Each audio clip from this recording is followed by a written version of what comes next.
सब बनाना है और कुछ मीठा मुकेश मीठा हाँ वो तो गई वो सोनीपत हरियाणा जीन लेना उसकी। अच्छा जीन उस दिन आप नहीं मिल पाए थे। हाँ सर उस दिन हमने सब कर रहे थे।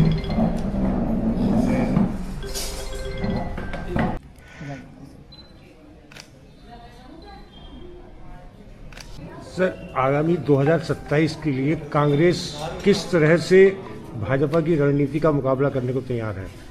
हम इनके खिलाफ जो ढेरों सवाल हैं, जनता के सवाल हैं, राज्य के अस्तित्व पर बुनियादी जो हमारा आधार तत्व है उसको भी कमज़ोर कर रहे हैं। भ्रष्टाचार आज चरम पर है। पलायन की गति ये है कि राज्य एक असंतुलित विकास का मॉडल बन करके रह गया है। बेरोजगारी निरंतर बढ़ रही है, युवा नशे के शिकार हो रहे हैं। महिलाओं पर अत्याचार बलात्कार की घटनाएं निरंतर बढ़ रही हैं। विकास बिल्कुल ठप पड़ा हुआ है। कानून व्यवस्था की स्थिति बिल्कुल जर्जर हो गई है, बहुत खराब स्थिति में है।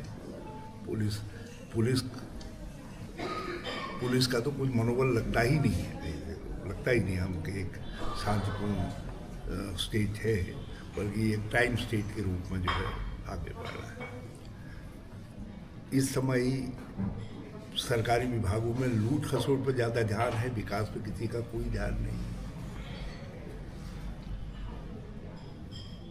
गांव के अंदर लोगों के अपनी सुरक्षा बाघ से, भालू से, बंदरों से, सुअरों से, हाथी से और शहरों में डंपरों से, बालू बजरी के डंपरों से।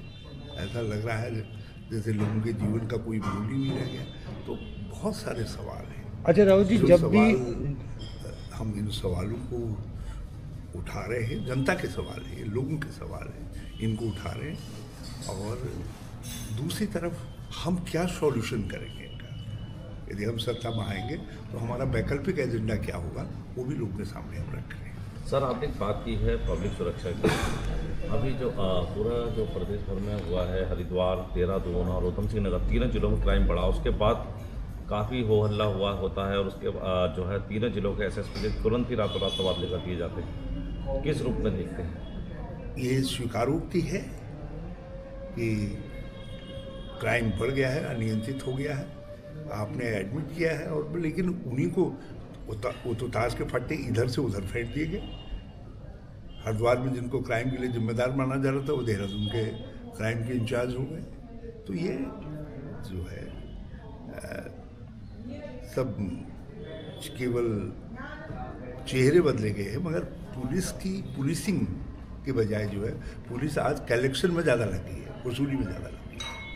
अच्छा राहुल जी, जब भी उत्तराखंड में चुनाव होते हैं और हमें लगता है कि हरीश रावत भाजपा के लिए सबसे बड़े रोड़ा है, इसीलिए एन चुनाव के टाइम पर वो मुस्लिम यूनिवर्सिटी या जुमे की नमाज पर छुट्टी को लेकर के मुद्दा छेड़ देती है। आप इनका मुकाबला कैसे करती है कांग्रेस? उसमें हमको क्या मुकाबला करना है? लोगों को मुकाबला करना है, पब्लिक को मुकाबला करना है। एक झूठ को आप लोगों पर परोस रहे, लोगों को दे रहे, लोगों को मालूम है झूठ है। हम चुनौती दे चुके हैं, तो कह चुके कि आप प्रमाण दीजिए। कहीं कोई बयान, कहीं कोई रिकॉर्डिंग, कहीं इसी तरीके की कोई इस तरीके की बात कहीं कही गई हो तो हम राजनीति छोड़ देंगे। इनाम घोषित कर चुके हैं स्वतंत्र पत्रकारों के लिए, दूसरों के लिए कि लाइए साहब, कहीं तो स्टेटमेंट होगा ना, किसी अखबार में होगा, किसी चैनल में होगा, किसी यूट्यूब में होगा, कहीं तो होगा, वो दिखाओ। हमने कहा अब तो 10 लाख तक का इनाम घोषित कर दिया हमने। और हाल में प्रीतम सिंह जी ने भी कहा भाई हरीश रावत जी के बयान दिखाओ तो मैं राजनीति छोड़ दूंगा। उन्होंने तो अपने लिए कह दिया है कि मैं भी राजनीति छोड़ दूंगा। तो ये झूठ है, ये झूठ को पंख लगा करके, और हमारा कहना ही है लोगों से कि इस झूठ के कारण ही भाजपा सत्ता में आई। तो झूठ के गर्व से पैदा भाजपा ने ही आज ये लूट का जो तांडव मचा रखा है राज्य के अंदर, जनजीवन असुरक्षित है, मान सम्मान खतरे में है, भ्रष्टाचार चरम पर है, बेरोजगारी का आलम है, ये सब इसलिए है कि एक झूठ और लब्बार पने पर आधारित पार्टी को आपने वोट देने का काम किया। अब आप उसको दंडित करिए।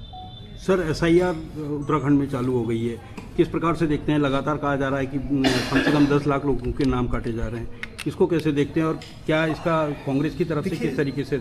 हमेशा SIR आदि का उद्देश्य सही मतदाता की पहचान है। ये पहली बार हम सुन रहे हैं कि नाम काटने के लिए किया जा रहा है, जबकि चुनाव आयोग तो वो जोड़ता है, कहता है भाई वो तो कैंपेन चलाता है, अपना नाम जोड़िए, वोट करिए।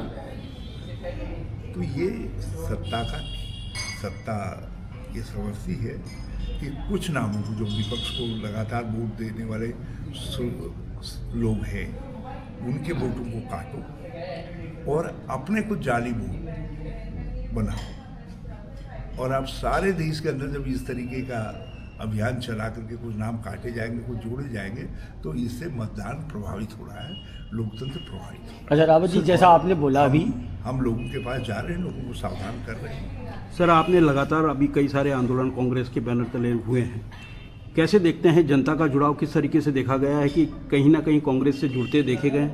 निश्चित तौर पर कल एक बहुत बड़ी हजारों हजार की संख्या में थे हमारे कार्यकर्ता, लेकिन मूड जनता का भी जो है, जब हम भाजपा के खिलाफ नारे लगा रहे थे तो लोग मुट्ठी तान करके कह रहे थे भाजपा गई गई गई।